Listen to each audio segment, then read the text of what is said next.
দেখুন বন্ধুরা, কাছ থেকে দেখিয়ে দিচ্ছি যে মিষ্টিগুলো কত সুন্দর খাস্তা হয়েছে। এই যে দেখুন কত সুন্দর একেবারে খাস্তা হয়েছে। সামনেই রাখি বন্ধন, আর রাখি বন্ধনে কিন্তু আমরা নানান রকমের মিষ্টি বানিয়ে কিংবা কিনে খেয়ে থাকি। তো ঘরে থাকা মাত্র দুটি উপকরণ দিয়ে কিন্তু আপনারা ঝটপট এই মিষ্টিটি বানিয়ে বাড়ির লোকের মন জয় করে নিতে পারেন। নমস্কার বন্ধুরা, অনুভার রান্নাঘরে আরো একটি নতুন রেসিপিতে সবাইকে স্বাগত জানাচ্ছি। বন্ধুরা, আজকে আমি মাত্র দুটো উপকরণ দিয়ে তৈরি করে দেখাবো এক দারুণ মজার মিষ্টি রেসিপি। আর সেই জন্য দেখুন, শুরুতেই আমি একটি কড়াইয়ের ভিতরে নিয়ে নিয়েছি 1 কাপ চিনি, সঙ্গে 3টি ছোট এলাচ, আর সঙ্গে নিয়ে নিয়েছি 1/2 কাপ জল। এখানে আমি প্রথমেই চিনিটাকে খুব ভালোভাবে গলিয়ে নেব। আর এই চিনিটাকে কিন্তু একটা এক তারের মতো শিরা তৈরি করে নিতে হবে। শিরাটা কিন্তু খুব বেশি পাতলাও হবে না, আবার একেবারে ঘনও হবে না। চিনির শিরাটা তৈরি করা হয়ে গেছে, আপনাদের একবার দেখিয়ে দিচ্ছি।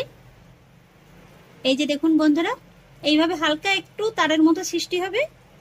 কাছ থেকে দেখিয়ে দিচ্ছি, এই যে দেখুন। এবার আমি গ্যাসের ফ্লেমটাকে অফ করে দেব।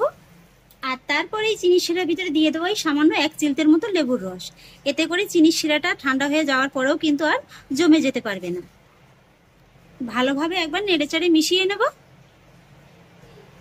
আর তারপরে শিরাটাকে ঢাকা চাপা দিয়ে রেখে দেব।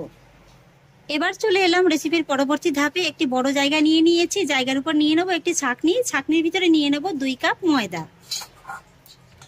এখানে কিন্তু বন্ধুরা ময়দাটিকে অবশ্যই চেলে নেওয়ার চেষ্টা করবেন। ময়দাটিকে আমি খুব ভালোভাবে চেলে নিয়েছি। আর এবার আমি ময়দার ভিতরে দিয়ে দেবো স্বাদ অনুযায়ী লবণ আর 1/4 কাপ সাদা তেল। এবার ভালোভাবে একবার ময়ামটা দিয়ে নেব। তবে সাদা তেলের পরিবর্তে কিন্তু আপনারা ঘিও ব্যবহার করতে পারেন। ময়ামটা আমি খুব ভালোভাবে দিয়ে দিয়েছি। এই যে দেখুন, খুব সুন্দরভাবে কিন্তু মুঠোর আকার ধারণ করছে। ঠিক এইভাবেই কিন্তু ময়ামটা দিয়ে দিতে হবে। এবার আমি এই ময়দার ভিতরে অল্প অল্প করে নর্মাল জল দিয়ে একটি ডো তৈরি করে নেব। এই ডোটি কিন্তু হালকা একটু শক্ত ধরনের হবে। একটু সময় নিয়ে ডোটিকে আমি খুব সফট করে মেখে নিয়েছি। আর এবার আমি ডোটিকে 2 ভাগে ভাগ করে নেব। তবে 1 ভাগে একটু বেশি রাখবো আর 1 ভাগে একটু কম রাখবো। আর যে ভাগে কম রেখেছি সেই ভাগ থেকে ছোট ছোট এই 4 থেকে 5টির মতো লেচি কেটে নেব।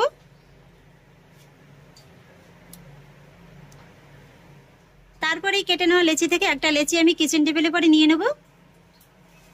আর সামান্য একটু ময়দা ছড়িয়ে লেচিটাকে পুরির মতো করে বেলে নেব। তবে খুব বেশি পাতলাও নয়, আবার খুব বেশি মোটাও নয়, এইভাবে বেলে নিতে হবে। খুব সুন্দরভাবে আমি বেলে নিয়েছি। তারপর এইভাবে একটা ডাল ঘোটার কাঠি দিয়ে এইভাবে একটু ফুটো ফুটো করে দিতে হবে। এইভাবে একটু ফুটো ফুটো করে দিলে এটা যখন তেলে ভাজা হবে খুব বেশি ফুলতে পারবে না। একটা এইভাবে খুব সুন্দরভাবে তৈরি করে নিয়েছি। একই রকম ভাবে বাকিগুলোও বেলে নেব। একই রকম ভাবে সবকটিকে বেলে নিয়েছি। আর এবার আমি এই বেলে নেওয়া রুটিগুলোকে সব ভেজে নেবো। আর সেই জন্য গ্যাসে একটি কড়াইতে পর্যাপ্ত পরিমাণে সাদা তেল মিডিয়াম হিটে মিডিয়াম ভাবে গরম করে নিয়েছি। এবার মিডিয়াম লো ফ্লেমে একটা একটা করে এই রুটিগুলোকে তেলের মধ্যে ছেড়ে দিতে হবে আর ভেজে নিতে হবে। তবে খুব বেশি কিন্তু লাল করে ভাজা যাবে না, অর্ধেক কাঁচা থাকবে আর অর্ধেক ভাজা হবে, ঠিক এইভাবেই ভেজে নিতে হবে।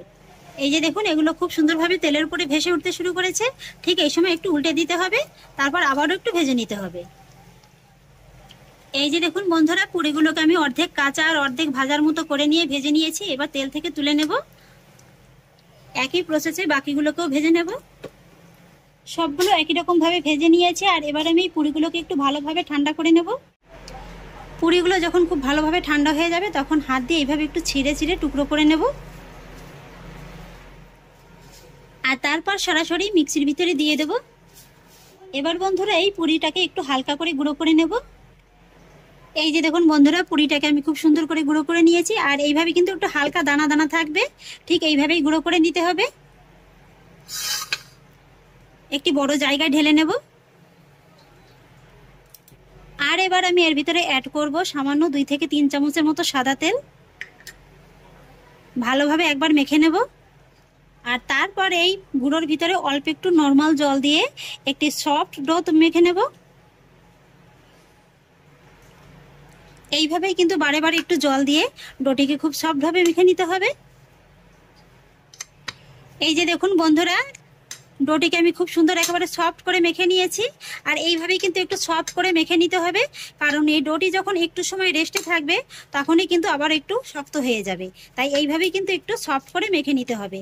আর এবার আমি ডো থেকে একটু কয়েকটি লেচি কেটে নেব। খেয়াল রাখবেন এই ডো থেকে যে কটা লেচি হবে তার থেকে কিন্তু একটা লেচি বেশি কাটতে হবে ওই যে আগের মেখে রাখা ময়দার ডো থেকে। এই যে এখানে আমি মোটামুটি 5-6টির মতো লেচি কেটে নিলাম, এটাকে একটা সাইডে সরিয়ে রাখবো। এবার আমি এই ডোটিও নিয়ে নিলাম, আর একবার হাত দিয়ে ভালোভাবে মেখে নেব। তারপর এই ডো থেকেও আমি লেচি কেটে নেব। এখানে আমি 6টা লেচি কেটে নিয়েছি, আর এখানে নিয়েছি কিন্তু 5টা। এবার আমি একটা লেচি নিয়ে নেব। তারপর এই লেচিটা আবারও কিচেন টেবিলে পরে নিয়ে নেব।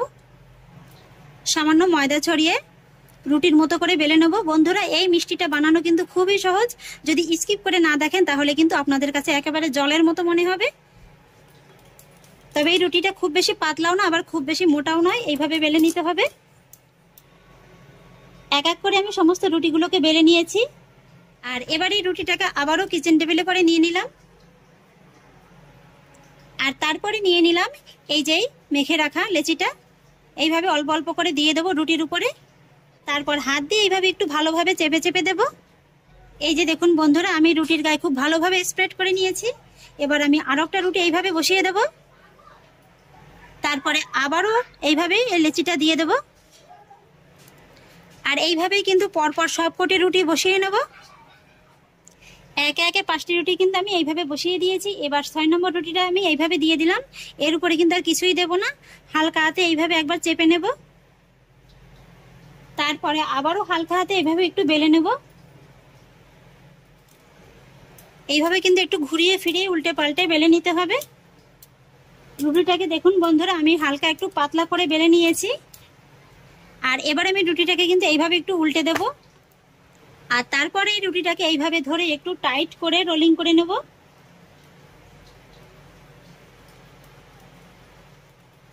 আর তারপরে এইভাবে একটু আবারও ঘুরিয়ে নিতে হবে, ঘুরিয়ে একটু লম্বাটে শেপ দিয়ে নিতে হবে।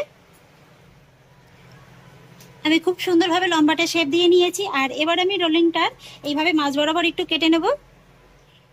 এই যে দেখুন বন্ধুরা, লেয়ারগুলো একেবারে কত সুন্দর বোঝা যাচ্ছে। আর এবার আমি এই রোলিং থেকে এইভাবে একটু পাতলা পাতলা করে পিস পিস করে কেটে নেব।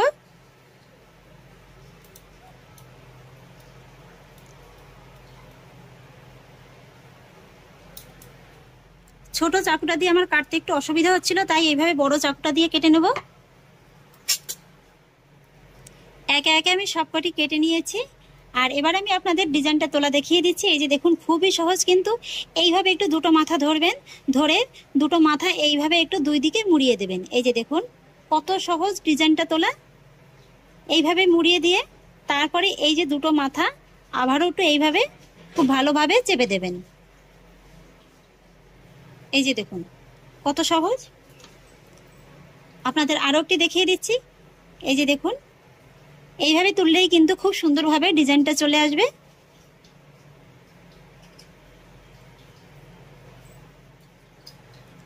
এইভাবেই সবকটি মিষ্টির ডিজাইন আমি তুলে নেব। একে একে দেখুন বন্ধুরা, সবগুলো তৈরি করে নিয়েছি। এবার কিন্তু এই মিষ্টিগুলোকে আবারও ভেজে নিতে হবে। আর সেই জন্য তেলের কড়াইটা আবারও গ্যাসে পরে বসিয়ে দিয়েছি। আর তেলটাকে মিডিয়াম ফ্লেমে মিডিয়ামভাবে গরম করে নিয়েছি। আর ভাজার সময় কিন্তু গ্যাসের ফ্লেমটাকে মিডিয়াম লোতে রেখে ভেজে নিতে হবে। বেশ কয়েকটি মিষ্টি আমি গরম তেলে ছেড়ে দিয়েছি। এবার কিন্তু এইভাবে একটু কম আঁচেই উল্টে পাল্টে মিষ্টিগুলোকে খুব সুন্দর করে ভেজে নিতে হবে। যখন হালকা একটু ভাজা হয়ে যাবে তখন উপর থেকে এইভাবে একটু তেলটাকে ছড়িয়ে দিতে হবে, এতে করে মিষ্টিটা সব দিকে সমানভাবে ভাজা হয়ে যাবে।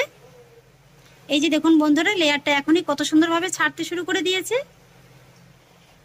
তারপর মিষ্টিগুলো নিচের পাশটা যখন হালকা একটু শক্ত হয়ে যাবে তখন কিন্তু এইভাবে একটু উল্টে দিতে হবে। আর এইভাবেই উল্টে পাল্টে মিষ্টিগুলোকে হালকা ব্রাউন করে ভেজে নিতে হবে। মিষ্টিগুলোর গায়ে খুব সুন্দর একটা রং ধরিয়ে কিন্তু আমি ভেজে নিয়েছি। দেখতে দেখুন বন্ধুরা কত সুন্দর লাগছে।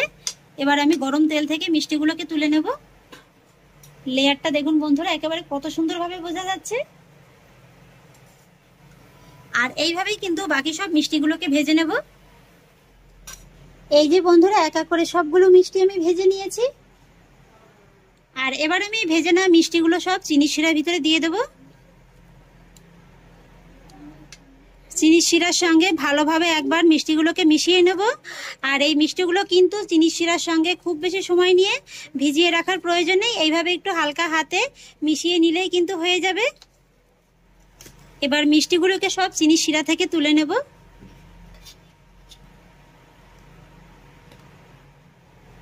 তাহলে দেখলেন তো বন্ধুরা, মাত্র 2টি উপকরণ দিয়ে কত সহজে এরকম একটা দুর্দান্ত স্বাদের মিষ্টি বানানো যায়।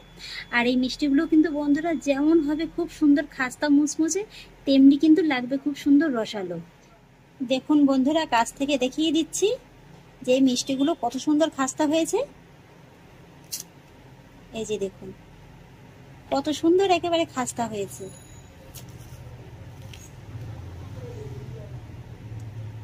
চাপ দেওয়ার আগেই কিন্তু মিষ্টিগুলো একেবারে ভেঙে গুড়িয়ে গেছে। দেখুন খুব বেশি কিন্তু নরম হয়ে যায়নি, অথচ কিন্তু ভিতরটা খুব সুন্দর একেবারে রসালো, যেমন খাস্তা তেমনি রসালো। তাহলে আশা করছি বন্ধুরা আমার আজকের এই মিষ্টি রেসিপি আপনাদেরও খুব ভালো লেগেছে। যদি ভালো লেগে থাকে তাহলে আমাকে অবশ্যই একটা লাইক এবং কমেন্ট করবেন, সেই সঙ্গে বন্ধুদের সঙ্গে শেয়ার করবেন। আর প্লিজ বন্ধুরা, যদি আমার পরিবারের নতুন সদস্য হয়ে থাকেন তাহলে একটা সাবস্ক্রাইব করে পাশে থাকা বেল আইকনটি প্রেস করে দেবেন। ফিরে আসছি এরকমই পরের অন্য কোনো নতুন রেসিপি নিয়ে। সবাই ভালো থাকুন, সুস্থ থাকুন, ধন্যবাদ।